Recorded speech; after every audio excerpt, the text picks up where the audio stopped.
everyone! Welcome back po sa aking YouTube channel and excited ako mag-share sa inyo ng isang loan application na bagong-bago guys. Pero hindi porket bago is a-applyan nyo na at ini-encourage ko kayo na mag-loan dito. So dito guys, sisilipin ko muna siya para sa inyo. And at the same time, malaman nyo na rin kung okay yung application at kung anong meron doon mismo sa app. At dito malalaman natin kung magkano ba talaga yung ipapautang niya sa atin. Lalong-lalo na sa mga first timer na magta-try nung kanilang app. So dito guys, ang pangalan po nito ay si Mabilis Lucre online loan app. Under siya guys ng Simran Bearing Lending Services Corporation. Hindi ko sure kung tama yung pronunciation ko dun sa pangalan ng app na to, no? Mabilis Lucre online loan app. Peso loan app, Philippine cash. So sa ngayon guys, meron siyang 93 ratings and 5 stars. So dito guys, nagpapaloan daw siya ng 50,000 pesos. Yun yung maximum loan amount. And nakalagay dito, borrow and withdraw cash. Online application is simple and convenient.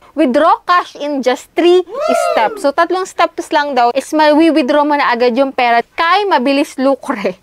Yan, no collateral, fast payment daw sila guys. So, bago natin guys i-check itong si Mabilis Lucre, kung ano mang pangalan, kung ano mang basa dyan sa kanyang application. Sa mga hindi pa po dyan nakasubscribe sa aking YouTube channel ako, click nyo na po yung subscribe button dahil mayroon po kaming pa-weekly Gcash giveaway na kung saan tuwing Monday po, 5 lucky winner po yung aking pinipili and ever last Monday of the month naman po, may isang mananalo na aking pa-cellphone giveaway. So yan guys, wag na nating patagalin pa. Pupuntahan na po natin si Mabilis Lucre. Kung ano man basa sa kanya guys, no?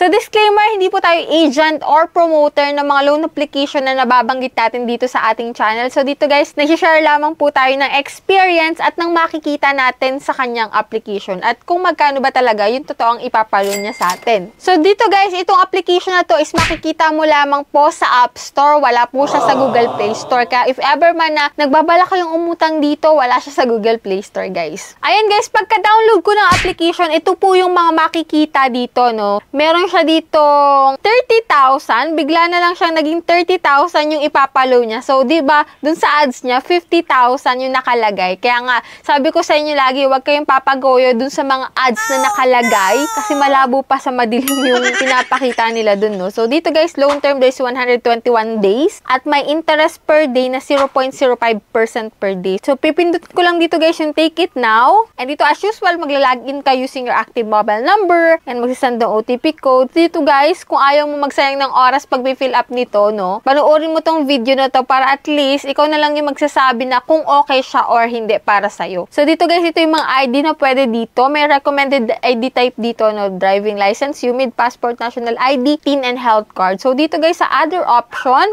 postal ID, PRC, SSS, and pag-ibig. So after mo makapagbigay ng ID mo, makapag-upload ng iyong face recognition, medyo na problema ako guys doon sa facial recognition kasi hindi nila ma-identify. Hindi ko alam kung bakit. So, dito guys, nirefresh ko siya. In-out ko muna yung application and then yun guys, gumana na siya. Dito guys, expected na mag-fill up ka ng iyong personal information. So, kaya nga kung ayaw mong magbigay at magsayang ng oras pag-fill up, wag muna kayo mag-i-install agad-agad lalo't bagong loan application. Dito sa work information naman guys, hindi mo naman kailangan dito magbigay ng payslip, no? At dito naman guys, sa contact information, need po nila dito ng 3 contact number, pero still, isipin mo pa rin kung sino yung 3 na ilalagay mo kasi maaari po nila yung i-text or tawagan. So, dito guys, sa withdrawal method, ito po yung mga pwede, GCash, Paymaya, GrabPay, Coin, Shopee, and OmniPay. Pwede rin po sa bank. So, dito guys, sa pinakang last step, hindi po 50,000, hindi po 30,000 yung ipapaloan niya, kundi 2,000 po yung na-approve na loan amount sa akin bilang first timer. Depende pa rin to guys, no? Hindi naman to pare-pareho ng loan amount na ma-approve. Kung 2,000 sa akin, pwedeng mas mataas pa yung sa inyo. So, dito guys, 121 days yan, pero asahan mo na 7 days lang to guys. And dito guys, loan amount po ay